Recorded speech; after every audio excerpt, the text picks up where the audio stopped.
السلام عليكم الغزالات ديالي، كنتمنى هاد لا فيديو لقاكم بخير وعلى خير وفي احسن الاحوال، وعيدكم مبارك سعيد. كنتمنى تكونوا دوزتوا هاد العيد بخير وعلى خير. في هاد لا فيديو ان شاء الله غادي نشارك معكم واحد الكيك اللي كيجي خطير، كيك بالحليب المجفف. كنتمنى يعجبكم وتكونوا تستافدوا في هاد لا فيديو ولو بالقليل. وهنا غادي نبداو على بركه الله في المقادير وطريقه التحضير. غادي نحتاجوا لهاد الكيك 2 الحبات ديال البيض، كاس ديال السكر، ممكن تضيفوا في الكميه ديال السكر على حسب الذوق عندكم، كيس ديال سكر الفاني، 2 الاكياس ديال الخميره الحلويات، كاس ديال الزيت غير مملوء، وغادي نضيف 2 الاكياس ديال الحليب المجفف، 2 الاكياس ديال الحليب المجفف، وعندي نصف كاس ديال الماء، عبار كاس العنبه، وعندي 140 غرام ديال الدقيق الابيض من النوعيه الجيده، ورشه ديال الملح. هنا غادي ناخذ الخلاط كهربائي اللي غادي نوضع فيه 2 الحبات ديال البيض،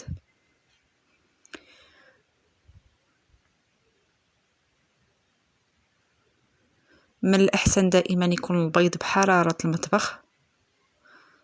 وغنضيف كيس ديال سكر الفاني، ممكن تنكهوا باي حاجه كتبغيو، قشور برتقال او الحامض او اللي متوفر عندكم. هنا غنضيف كاس ديال السكر سنيده عبار كاس العنبه، انا ضفت كاس، ممكن نتوما تضيفوا كاس ونصف اللي كيبغي الكيك يكون حلو اكثر. صافي وضعت الخليط كيطحن ليا مزيان حتى كيرجع اللون ديالو في هذا الشكل، مع ضفت رشه ديال الملح راه ما تصورتش ليا. وهنا غنضيف باقي المكونات اللي هي كاس غير مملوء ديال الزيت، ونصف كاس ديال الماء، يكون من الصنبور فقط، ما يكونش لا سخون ما يكون لا بارد بزاف، يعني من الصنبور كنعمروه وكنديروه في الكيك. رجعت الكل يطحن، وهنا غنضيف 2 الاكياس ديال الحليب المجفف.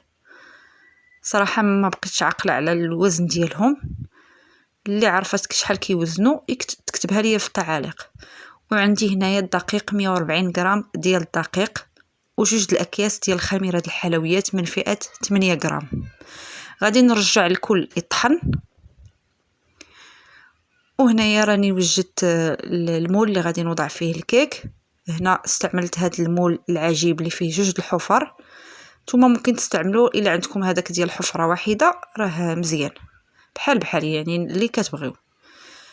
غادي نصب فيه الخليط من بعد ما دهنته بالزبده ورشيته بالدقيق. كيف ما كتشوفوا القوام ديال الكيك كيفاش كيجي، ما ثقيلش بزاف وما خفيفش. هنا غادي نقادو وغادي نضرب به سطح العمل باش تحيدوا منه دوك الفقاعات، وغادي ندخلو الفرن حتى كينتفخ وكيتحمر كيتذهب وكنخرجو. بالنسبه للكريمه اللي غادي نعمر بها هذيك الحفار ديال الكيك، غادي نحتاج الحليب المركز المحلى، بالنسبه للكميه على حسب الذوق. وعندي 2 ديال العلب ديال الجبن الطري، انا استعملت واحد بالسكر واحد بدون سكر. وغادي نستعمل غادي نحتاج الجبن. انا هنا استعملت هذا الجبن اللي في هذه السطيله اللي كيتباعوا هادو كيستعملوا بزاف في التشيز كيك. واللي ما متوفرش عنده ممكن يستعمل غير كيري، يعني جبن كيري، يستعمل واحد 5 الحبات حتى 6 الحبات راه كافيين.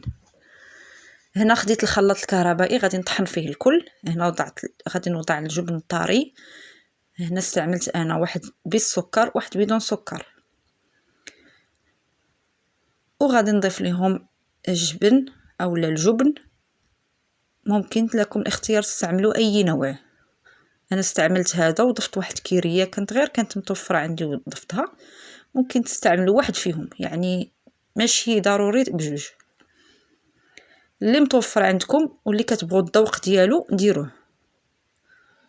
صافي هنا انا غادي نستعمل هنا 3 ديال المعالق يكونوا عامرين ديال الجبن. وهنايا الحليب المركز المحلى على حسب الذوق، بغيتوا هاد الكريمه تكون حلوه بزاف، يعني تكون حلوه مزيان، راه غادي تضيفوا كميه معقوله، بغيتوا القياس ديروا القياس.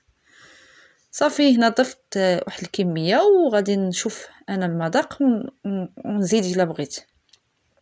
ضفت هنا هذيك كيريه صافي طحنت الكل وعمرت به هذيك الحفار ديال الكيك كيف ما كتشوفوا.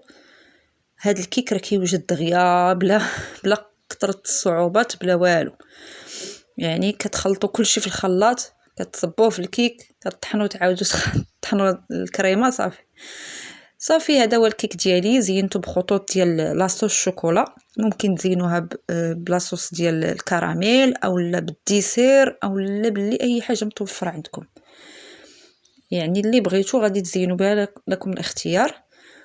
وكنتمنى يعجبكم لا فيديو تكونوا استفدتوا منه، وما تنساوش تخلوا لي لايك الفيديو وتبارطاجيو الفيديو مع الاهل والاحباب اللي تعم الفائده. واللي اول مره يزور القناه ديالي ما تنساوش الاشتراك في القناه بالضغط على زر الاحمر وزر الجرس باش يوصلكم كل جديد. اللي جربت الوصفه تخلي لي تعليق اسفل الفيديو اولا ترسل لي التطبيق ديالها على الوصفه في الانستغرام، كنخليه لكم دائما في صندوق الوصف.